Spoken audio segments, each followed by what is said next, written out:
இன்றைக்கு தமிழகத்திலே நடக்கின்ற தேர்தல்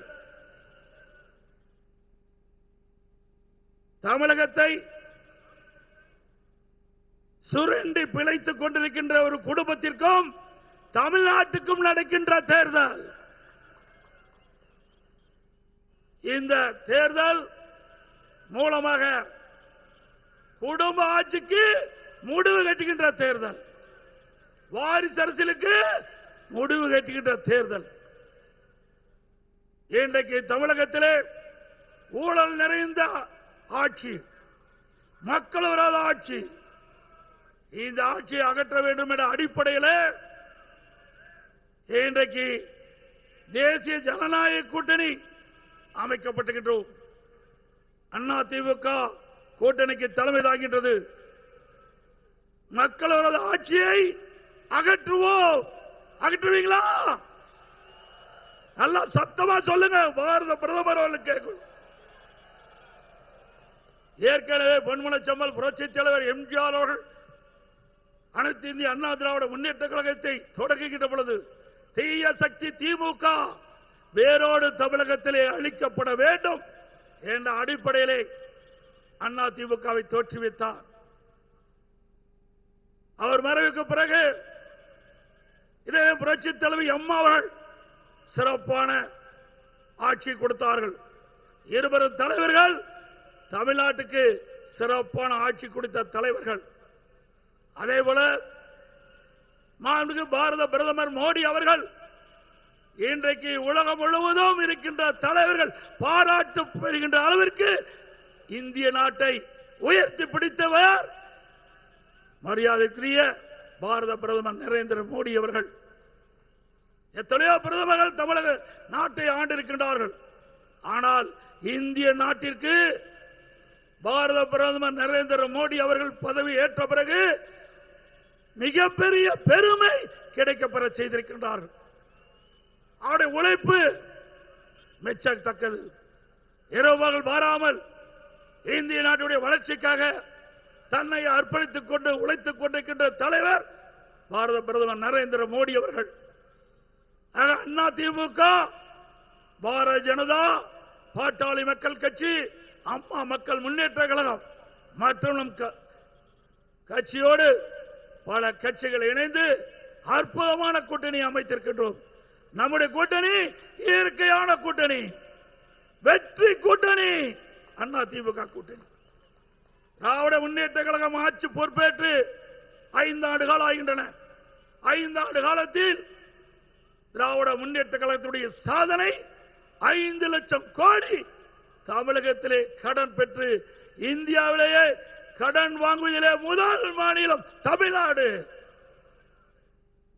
அந்த சாதனை தான் இன்றைய முதலமைச்சர் படைத்திருக்கின்றார். 73 ஆண்டு காலம் பல கட்சிகள் தமிழ்நாட்டை ஆண்டிருக்கின்றன. 2021 வரை தமிழ்நாட்டுடைய கடன் அளவு 4,85,000 கோடி. 2021 2026 வரை திராவிட முன்னேற்ற ஆட்சி அவர்கள் வாங்கிய கடன் 5 லட்சம் கோடி. எந்த ஒரு பெரிய திட்டமும் இதுவரை கொண்டு வரப்படவில்லை. எனக்கு முன்னாலே பேசுவதில் குறிப்பிட்டதை போல தமிழ்நாடு வளர்ச்சி பெறுவதற்கு, தமிழ்நாட்டில் ஒரு பெரிய திட்டம் கொண்டு வருவதற்கு எந்த நடவடிக்கையும் எடுக்கப்படவில்லை. ஆனால் அதிமுக ஆட்சி இருக்கின்ற பொழுது மத்திய அரசோடு இணக்கமாக இருந்து தேவையான திட்டங்களை பெற்றோம், தேவையான நிதிகளை பெற்றோம். தமிழகம் ஏற்றம் பெற்றது. இந்தியாவிலேயே தமிழகம் முதன்மை மாநிலம் என்ற பெருமையை அதிமுக ஆட்சி அடைந்தோம். இன்றைக்கு மத்தியிலே பாரதிய ஜனதா ஆட்சி இருக்கின்ற பொழுது பாரத பிரதமரிடத்தில் வேண்டுகோள் வைத்தோம். அவருடைய வேண்டுகோளை ஏற்று கங்கை புனரமைப்பதை போல நம்முடைய காவிரி நதி ஜீவநதி, நடந்தாய்வாளி காவிரி இரு அவையினுடைய கூட்டத்திலே மேதகு குடியரசுத் தலைவர் உரையிலே இடம்பெற செய்து இன்றைய தினம் 11,600 கோடி மத்திய அரசு இந்த திட்டத்திற்கு நிதி ஒதுக்கீடு செஞ்சிருக்கிறது. ஆனால் அந்த திட்டத்தை நிறைவேற்ற இன்றைய முதலமைச்சர் முயற்சி செய்யவில்லை, முடக்கி வைத்திருக்கின்றார். ஆனால் பேசுவது மத்திய அரசிலிருந்து எந்த திட்டம் வரவில்லை, எந்த நிதியும் கொடுக்கவில்லை, தமிழகத்தை மத்திய அரசு வஞ்சிக்கிறது என்று ஒரு அவதூறு பிரச்சாரத்தை பரப்பி வருகிறார். திரு ஸ்டாலின் அவர்களே, மத்தியிலே ஆளுகின்ற பாரதிய ஜனதா அரசாங்கம், மரியாதைக்குரிய பாரத பிரதமர் நரேந்திர மோடி அவர்கள் நமக்கு கொடுத்த வாக்குறுதியின் அடிப்படையிலே நடந்தாய்வாளி காவிரி திட்டத்திற்கு 11,600 கோடி ஒதுக்கி இருக்கின்றார். அதை ஏன் செயல்படவில்லை? இது கொடுக்கப்பட்டு விட்டது. ஸ்டாலின் திட்டத்தை நடத்த மறுக்கின்றார். இப்படிப்பட்ட ஆட்சி தேவையா? இன்றைக்கு கோயம்புத்தூர், திருப்பூர், நீலகிரி 23 சட்டமன்ற தொகுதி 2021ஆம் ஆண்டு நடைபெற்ற சட்டமன்ற பொது தேர்தல் இதே கூட்டணி அமைத்திருந்தோம். மக்களுடைய ஆதரவை பெற்றிருந்தோம். 23 இடத்தில் 17 இடங்களிலே வென்றோம். 23 இடத்தில் 17 சட்டமன்ற தொகுதி வென்ற கூட்டணி தேசிய ஜனநாயக கூட்டணி. இன்றைக்கும் அதே கூட்டணி அமைத்திருக்கிறோம். 23 சட்டமன்ற தொகுதியும் 100க்கு 100 வெற்றி பெறும் தேசிய ஜனநாயக கூட்டணி. அண்ணா திமுக தலைமை தாங்குகின்ற கூட்டணி 100க்கு 100 வெற்றி பெறும். அதுவும் கோவை மாவட்டம் இன்றைக்கு அண்ணா திமுக கோட்டை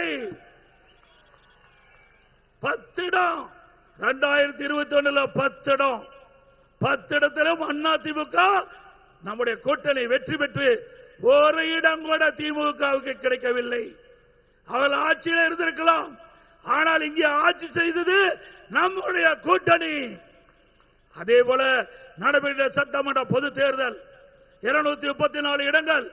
அதிலே அண்ணா திமுக தலைமையில் அமைக்கப்பட்ட தேசிய ஜனநாயக கூட்டணி 210 இடங்களிலே வெல்லும் வெல்லும். நம்முடைய கோயம்புத்தூர் மாநகரத்திலே பல்வேறு திட்டங்களை நிறைவேற்றி கொடுத்திருக்கின்றோம். அதே போல நீலகிரியிலே பல்வேறு திட்டங்கள். நாம் கேட்ட மருத்துவக் கல்லூரி மாண்புமிகு பாரத பிரதமர் ஊட்டியிலே மிகப்பெரிய மருத்துவக் கல்லூரி மருத்துவமனை கொடுத்திருக்கின்றார். திருப்பூர் மாவட்டத்திற்கு அற்புதமான மருத்துவக் கல்லூரி மருத்துவமனை கொடுத்திருக்கின்றார். இதை விட என்ன வேண்டும்? ஒரே ஆண்டில் மத்திய அரசாங்கம் நாம் கேட்டுக்கொண்ட அந்த கோரிக்கையை ஏற்று தமிழ்நாட்டு மக்களுடைய நன்மை கருதி 11 மருத்துவக் கல்லூரி கொடுத்து இன்றைக்கு நமக்கு ஒரு மிகப்பெரிய அடையாளத்தை கொடுத்திருக்கின்றார். இந்த மாவட்டம், இங்கே கோவை மாவட்டம், நீலகிரி மாவட்டம், திருப்பூர் மாவட்டம், 3 மாவட்டம் ஒன்றாக நடந்து இந்த கூட்டம் நடந்து இருக்குது. இந்த 3 மாவட்டத்தில் 2 மாவட்டம் ஊட்டி, திருப்பூர் 2 இடத்தில் 2 மருத்துவக் கல்லூரியை கொடுத்த அரசு மத்திய அரசு. திமுக ஆட்சிக்கு வந்து 5 ஆண்டுகள் ஆகிறது. ஒரு மருத்துவக் கல்லூரி உங்களால் கொண்டு வர முடிஞ்சதா? 2011-2021 வரை அண்ணா திமுக ஆட்சியிலே 17 அரசு மருத்துவக் கல்லூரி மருத்துவமனை, 7 சட்டக் கல்லூரி, 21 பாலிடெக்னிக் கல்லூரி, 68 கலை மற்றும் அறிவியல் கல்லூரி, 4 பொறியியல் கல்லூரி, 4 வேளாண்மை கல்லூரி, 5 கால்நடை மருத்துவக் கல்லூரி ஆராய்ச்சிகளையும் கொண்டு வந்து இந்திய திருநாட்டிலே பட்ட படிப்பதிலே முதல் மாநிலம் தமிழ்நாடு. ஆக திரு ஸ்டாலின் அவர்களே, எப்பொழுது பார்த்தாலும் அண்ணா திமுக ஆட்சியிலே எந்த திட்டத்தையும் நிறைவேற்றவில்லை என்று தவறான கருத்தை, அவதூறான கருத்தை பரப்பி வருகிறார். அதை நிறுத்திக் கொள்ளுங்கள். அண்ணா திமுக ஆட்சி ஒரு பொற்கால ஆட்சி. அமைக்கப்படுகின்ற கூட்டணி வலிமையான கூட்டணி. மத்தியிலே பாரத பிரதமர் அவர்கள் இந்த தமிழகம் மட்டுமல்ல, இந்திய நாட்டில் அனைத்து மாநிலத்துடைய வளர்ச்சியை இன்றைக்கு அவருடைய தலைமையிலே பார்க்கின்றோம். கோவை விமான நிலையம் நாங்கள் இருக்கின்ற போல நிலத்தை கொடுத்தோம். இன்று வரை நிலத்தை மத்திய அரசுக்கு முழுமையாக ஒப்படைக்காத காரணத்தினால் விமான நிலையம் இன்னும் முழுமை பெறவில்லை. ஆக திராவிட முன்னேற்ற கழகம் எப்பொழுதெல்லாம் ஆட்சிக்கு வருதோ அப்பொழுதெல்லாம் ஊழல் நிறைந்த ஆட்சியாக இருக்கும், மக்களோட ஆட்சியாக இருக்கும். இன்றைய தினம் போதைப் பொருள் விற்பனை, எங்கே பார்த்தாலும் போதைப் பொருள் விற்பனை. கஞ்சா விற்காத இடமே இல்லை. இதனால சிறுமிகள் பாதிக்கிறாங்க, பெண்கள் பாதிக்கிறாங்க, பாட்டியம்மா கூட பாதிக்கிறாங்க. அப்படிப்பட்ட அவல ஆட்சி தேவையா? சிந்தித்து பாருங்கள். இந்த தேர்தல் மூலமாக திராவிட முன்னேற்ற கழகத்தை வீழ்த்துகின்ற தேர்தல். தமிழகத்திலே 3 மாதம் ஆட்சி அமைந்துள்ளன. 3 மாதத்தில் இன்றைக்கு தமிழகத்தில் இருக்கின்ற இந்த கஞ்சாவை முழுமையாக அறவாக ஒழிக்கப்படும். தமிழகம் போதைப் பொருள் இல்லாத மாநிலமாக உருவாக்குவோம். தமிழகத்திற்கு தேவையான திட்டங்களை மத்தியிலிருந்து பெறுவோம். தமிழ்நாட்டு மக்கள் என்ன எண்ணுகின்றார்களோ அந்த எண்ணப்படி மத்திய அரசோடு இணைந்து பணியாற்றி நமக்கு தேவையான நிதிகளை பெற்று தேவையான திட்டங்களை பெற்று தமிழ்நாடு இந்தியாவிலே நம்பர் 1 மாநிலம் என்ற பெருமையை உருவாக்குவோம் என்று சொல்லி மேடைகளை வீட்டுக்கின்ற நம்முடைய அற்புதமான வேட்பாளர்கள், சிறப்பாக பணியாற்றக்கூடிய வேட்பாளர்கள், அனைத்து இந்திய அண்ணா திராவிட முன்னேற்ற கழக வேட்பாளருக்கு இரட்டை சின்னத்திலே வாக்களியுங்கள். பாட்டாளி மக்கள் கட்சி வேட்பாளருக்கு மாம்பழ சின்னத்திலே வாக்களியுங்கள். பாரதிய ஜனதா கட்சி வேட்பாளருக்கு தாமரை சின்னத்திலே வாக்களியுங்கள். அம்மா மக்கள் முன்னேற்ற கழக வேட்பாளருக்கு குக்கர் சின்னத்திலே வாக்களித்து நம்ம கூட்டணியில் அங்கம் வைக்கின்ற கட்சியினுடைய வேட்பாளர்களுக்கு அவரோடு நிற்கின்ற சின்னத்திலே வாக்களித்து 234 தொகுதியிலும் கூட்டணி வேட்பாளர் போட்டியிடுகிறோம். அத்தனையில் 210 இடங்களில் வெல்லுவதற்கு நீங்கள் முழு ஆதரவு கொடுக்க வேண்டும் என்று சொல்லி இங்கே அமர்ந்திருக்கின்ற அனைத்து வேட்பாளர்களும் வெற்றி பெற செய்ய வேண்டுமாய் இருகரம் கூப்பி வேண்டி கேட்டு விடைபெறுகின்றேன். நன்றி, வணக்கம்.